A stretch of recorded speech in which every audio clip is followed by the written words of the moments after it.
আপনার সফলতা, আপনার সাকসেস, এটা সবার ভালো লাগবে না, মনে রাখবেন। সবাই এটা পছন্দ করে না। আল আইনু হক, নজর কিন্তু সত্য। নজরের প্রভাব আছে, চোখের প্রভাব আছে। এজন্য কারো ভালো কিছু দেখলে মাশা আল্লাহ বলবেন, আল্লাহর দিকে ফিরিয়ে দিবেন ওটার কল্যাণ। কি বলবেন? একটা সুন্দর ফুটফুটে বাচ্চা দেখলে মাশা আল্লাহ। কারো সফলতা দেখলে, কারো ফার্মে গেলেন, বাগানে যেয়ে দেখলেন ফল মূল ভর্তি, কি বলবেন? মাশা আল্লাহ। বিসমিল্লাহ মাশা আল্লাহ বললে এটাতে আর ক্ষতি হয় না। অনেকে বলে যে বাবা মা মাশাআল্লাহ বলা লাগে না, বাবা মা আর নাকি মামা, এই তিনজন নাকি মাশাআল্লাহ না বললে কিছু, এটা ভুল কথা। বাবা মারও বলতে হয়। বাবাও তার ছেলের কোনো সাকসেস, ভালো কিছু দেখলে কি বলবে?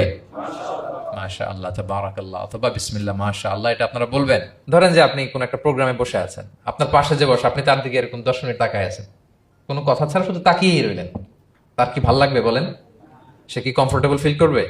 সে ভয় পাবে, সে ভয় পাবে, অস্বস্তি ফিল। আপনি কিছুই করেন নাই, না তাকে টাচ করেছেন, না ধরেছেন, ছুঁয়েছেন, কিন্তু শুধু তাকিয়ে আছেন।